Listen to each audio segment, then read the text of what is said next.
Shikangni hafangni jorawo Tripura Medical College Day Dr. Bram Ambedkar Teaching Hospitalni naikol mungotongo politics ni kebengmung fiaba tabungni hafangni jorawo korei politics ni mungsha kebengmung Koktisalo Tripura Medical College Day Dr. Bram Ambedkar Teaching Hospitalni Field Teacher Foundation Panda kok sanani thangai abahaino kok saka hasteni Montri Okra Dr. Manik Shaha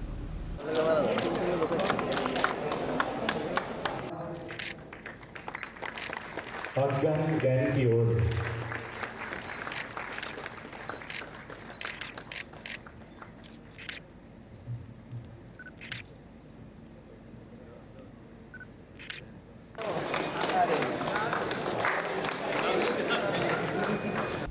Koktisalo Tripura Medical College Day Dr. Bram Ambedkar Teaching Hospitalni Field Teacher Foundation Panda Khlaijakah A salo puilano chati kathar masangai pandano chengsawi rekha hasteni Montri Okra Dr. Manik Shaha Aboni yagulo ribonda wai Swami Vivekananda Auditorium Hall nokni katal doglamno fiogoi rekha hasteni Montri Okra Dr. Manik Shaha A salni pandao kok sanani thangai hasteni Montri Okra Dr. Manik Shaha saka Shikangni hafangni jorawo Tripura Medical College Day Dr. Bram Ambedkar Teaching Hospital ni naikol mungo tongo politics ni kebengmung phiaba tabukni hafangni jorawo korei politics ni mungsha kebengmung hanai তারা খোলার জন্য আগ্রহ প্রকাশ করেছেন PPP মডেলে এখানে করবেন তো সেই আমবাসার মধ্যে সেখানে একটা মেডিকেল কলেজ হতে যাচ্ছে ডেন্টাল কলেজ হয়েছে মেডিকেল কলেজ হয়েছে এখানে বিএসসি নার্সিং যেটা হসপিটাল ছিল সেটাকে কলেজ আমরা করেছি আইজিএম হসপিটালে সব দিক দিয়ে একটা মেডিকেল হাব যেটা আমাদের মেডিকেল যিনি ডাইরেক্টর অফ মেডিকেল এডুকেশনের আন্ডারে এতগুলো এখন মেডিকেল ইনস্টিটিউশন সেটা ফার্মেসি হোক আমাদের সেই নার্সিংই হোক মেডিকেল কলেজে হোক ডেন্টাল কলেজে হোক সব মিলে একটা হাব তৈরির আমরা চিন্তা ভাবনা করছি আমরা বারবার আমরা বলছি যে এখানে এইমসের মতো একটা মেডিকেল কলেজ করা যায় কিনা তো এইমসের বর্তমানে যেসব জায়গায় এইমসের ফ্যাকাল্টির খুব সমস্যা হচ্ছে আমি দাবি রেখেছি দিল্লি থেকে অনুরোধ করেছি যে এখানে যেন রিমস বা নেগ্রিমের মতো যেন একটা মেডিকেল কলেজ এখানে করা হবে না এটা কিন্তু কোনোদিন যে পজিটিভ থাকে হবে ডেন্টাল কলেজ হবে না কত চেষ্টা হলো তো শেষ পর্যন্ত হলো মেডিকেল কলেজ হবে না কেন হবে হতেই হবে এবং সেইভাবে এখানে কাজ চলছে প্রায় 100টা সাব সেন্টার আমরা এখানে পুরো ত্রিপুরাতে আমরা সাব সেন্টার এবার বাজেট আমরা রেখেছি এখানে নেশামুক্ত ত্রিপুরার যে আমি ডিক্লারেশন আমরা দিয়েছি আমরা সরকার দিয়েছে তার জন্য যারা এখানে ভিকটিম ত্রিপুরার ছেলেমেয়েরা তাদের জন্য আমরা নেশামুক্ত সেন্টার আমরা করছি এটা ইনফেকশাস ডিজিজের জন্য একটা আমরা সেন্টার আমরা করছি প্রচুর আমরা টাকা এর জন্য বাজেটে আমরা রেখেছি আমরা বিভিন্ন যে পিএসসি গুলো আছে সেটাকে কমিউনিটি হেলথ সেন্টার আমরা করেছি সুপার স্পেশালিটি এত ত্রিপুরাতে ছিলই না আগে যারা আমাদের ত্রিপুরার যারা ডাক্তারবাবুরা আছেন তারা বাইরের থেকে আসতেই আসতো না কারণ এখানে আসলে গ্রেড 4 বা 5-এ ওদেরকে নিযুক্তি দিত এখন আমরা দুটো ত্রিপুরা হেলথ সার্ভিসের আমরা দুটো বিভাগ করেছি একটা হচ্ছে জেনারেল ডিউটি আর একটা হচ্ছে স্পেশালিস্ট তাতে করে বহু লোক এখন আসছে স্পেশালিস্টরা সুপার স্পেশালিটিতে আমরা 9টা ডিপার্টমেন্ট আমরা অলরেডি এজিএমসির মধ্যে বাইরে আগে চলে যেত কোথায় এখন সেই 9টা ডিপার্টমেন্ট এখানে খুলেছে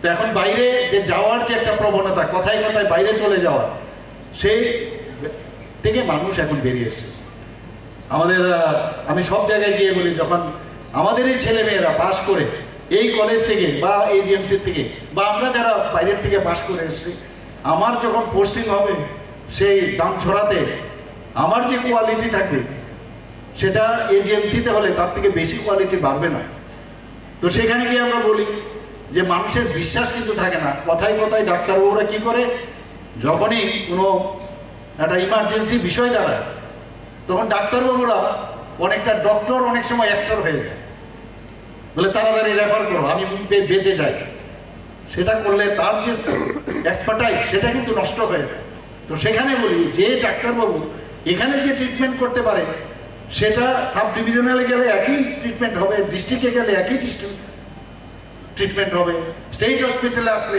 একই হবে তো এই যে বিশ্বাস মানুষের মধ্যে বিশ্বাসটা একটা এটা শুধু মানুষের জন্য না শুধু মানুষ করলেই হবে না যারা সাফারিং পিপল তারা করলে হবে না আমাদেরও সেই লক্ষ্যে রাখতে হবে, ইয়েস আই ক্যান ডু ইট। আমার এখনো মনে আছে একজন স্টুডেন্ট আমাদের ত্রিপুরা ইউনিভার্সিটি থেকে অ্যাক্সিডেন্ট হয়েছে, একজন ট্রাইবেল একটা মেয়ে এখানে ভর্তি হয়েছে। ভর্তি হওয়ার পরে ওনার জাইগোমা ফ্র্যাকচার ছিল, আমার অরবিটাল ফ্র্যাকচার।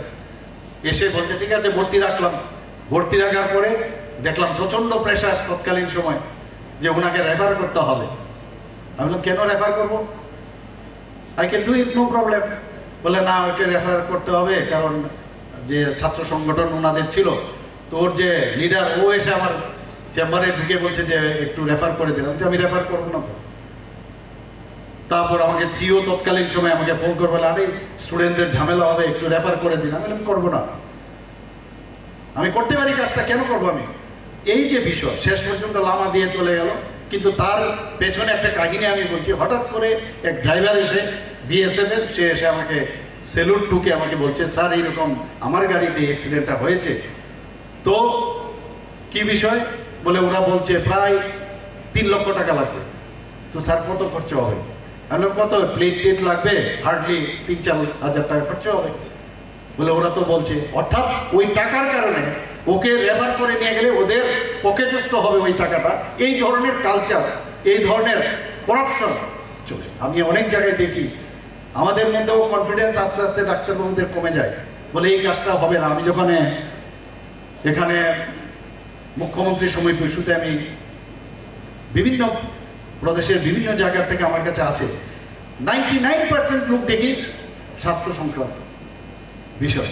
বিভিন্নভাবে চেষ্টা করি ওদেরকে, এবং যারা আধিকারিকরা বসে থাকেন আমি সাথে সাথে আমি বলি এই কাজটা তো আমাদের এখানে হয়, স্পাইন সার্জারি আমাদের এখানে হয়, নিউরো সার্জারি আমাদের এখানে হয়, ক্যান্সার সার্জারি আমাদের এখানে হয়, কেন বাইরে তুমি যাবে? রেডিয়েশন ইত্যাদি ইত্যাদি বাইরে চলে যায়, তারপরে শেষ হবে। তো এর জন্য দেখলাম যে আয়ুষ্মান ভারতে কার্ড আমাদের প্রায় মাননীয় প্রধানমন্ত্রীজির কারণে 13 লক্ষ আমরা এখানে আমাদের যে টার্গেট প্রায় ছুঁই সেই জায়গার মধ্যে আমরা কার্ড বিতরণ করেছি। কিন্তু বাকি 4.75 যে পপুলেশন আছে তাদের তো এর মধ্যে কাভারেজ করা যায় না।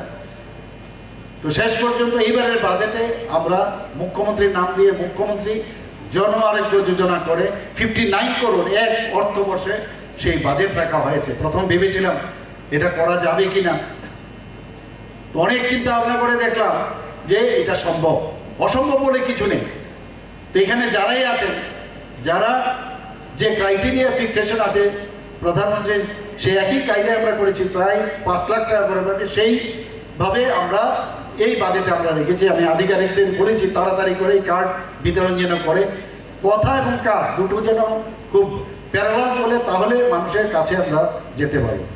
এখানে এই কলেজের একটা কথা আমি বলবো, এখানে যারা স্টুডেন্টরা আছে, দেশভক্তির যে ভাবনা সেটা কিন্তু আমাদের থাকতে হবে, এবং যেটা আমি বললাম মিউজিক, জীবনের মধ্যে মিউজিক যেটা সেটাও থাকতে হবে। ক্লাস করলাম চলে এলাম তাহলে কিন্তু চলবে না। আমাদের মাননীয় প্রধানমন্ত্রী যখন বললেন যে হর ঘর তিরঙ্গা, আমরা কিন্তু এর আগেও তিরঙ্গা আমরা উঠিয়েছি, কিন্তু উনি কি বললেন যে না এইবার গত 15 অগস্টে এবারের আগের বছর বললেন যে হর ঘর তিরঙ্গা, নিজের পয়সা দিয়ে কিনতে হবে। ডিফারেন্ট সাইজের আমরা মানে এখানে ত্রিপুরাতে 8.5 হাউস হোল্ড আছে, সেই হিসাবে আমরা সে ফ্ল্যাগ বিভিন্ন সাইজের আমরা বানিয়েছি। দেখা গেল সেটাও কম হয়ে গেছে, মানুষ কিনলো, লাগালো, উড়ালো, পতাকা উত্তোলন করলো, দেখার মতো। আজকেও ওনার যে মন কি বাত অনুষ্ঠানে এই কথাটা এবারও বলেছেন, আমরাও সেটা করেছি। এই যে দেশের জন্য আমাদের করা, খালি আমি একটা ডাক্তার হলাম এরপরে আমার কাজ শেষ, সেটা যেন না হয়। যারা সাফারিং পিপুল তাদের প্রতি সমবেদনা থাকা, তাদের সাথে ব্যবহারের যে একটা সহজভাবে কথা বলা, তারা তো মানে দে আর সাফারার, তারা অনেক সময় অনেক কথা বলতে পারে, কিন্তু নিজেকে মানে মাথা ঠিক রেখে ওদের সাথে কথা বললে তাহলে কিন্তু অনেক সময় অনেক জায়গায় দেখা যায় ডাক্তার বদলি করলে সেখানকার যে অনেক লোক দেখা যায় স্ট্রাইক করে, এই ডাক্তারবাবু এখান থেকে চলে গেলে আমাদের অবস্থা কাহিল।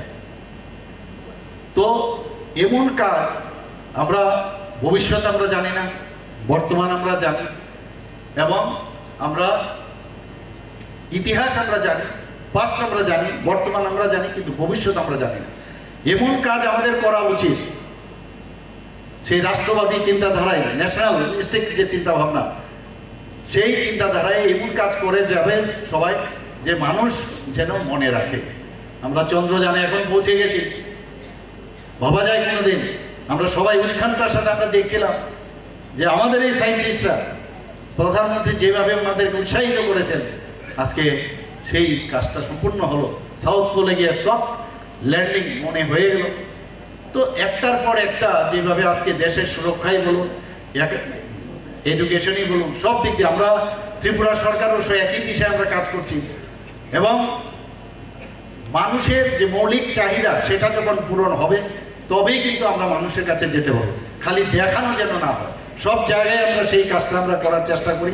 আজকে আমার অত্যন্ত ভালো লাগছে যে এর আগে কবে টিএমসিতে এই ধরনের একটা হল হবে আমরা সবসময় আমরা বসে থাকতাম। আর স্বপনবাবু তো একদম, আর আমাদের যে চেয়ারম্যান সাহেব আছেন একদম পিছনেই পড়ে গেছেন যে এই হচ্ছে না, সেই হচ্ছে না, করতেই হবে, করতে হবে। যদিও এখানকার এসিটা কাজ করছে না, আমি বললাম যে কেন হচ্ছে না, তো বললে এটা টেকনিক্যাল প্রবলেম। তো যাই হোক, সবাই এখানে গরমে হাসপাস করছেন। তো যাই হোক, এরকম গরমে মাঝে মাঝে থাকলে ভালো, বেশি আরামও ভালো না। তো সবাইকে এখানে আজকের যে মহতী অনুষ্ঠান এবং আজকের 18th কলেজ ফাউন্ডেশন ডে উপলক্ষে আই এম এট হোম, সবাইকে অসংখ্য ধন্যবাদ। নমস্কার, জয় Hind. Aboni yagulo Panda o kok sana ni thangai hasteni mantri okra Dr. Manik Saha teibo shaka Tripura Medical College tei Dr. B.R. Ambedkar Teaching Hospitalni bagai Trauma Center Khlaijakah faisingbo nahar mung nana nangnai hwnai a nahar mung jora tong Chini naharjagya hwnke Medical College ni mung kaham tonglak hwnai bo shaka hasteni mantri okra Dr. Manik Saha Aboni logi logi Medical Hubs namna faisingbo nahar mung nai tongo hwnai shaka hasteni mantri okra Dr. Manik Saha Abono karibo shakham nainai rokni shakao bororok poito tongna nangnai hwnaibo kok kacharkha hasteni mantri okra Dr. Manik Saha Paithago asalni Pandao hasteni mantri okra Dr. Manik Sahano karibo phai manjak phaika Bidhan Sabha ni Speaker Ramprasad Palno khobai kubun ojomarok Rajakhora aguli nisimi pranabni kokthum Chini Khorang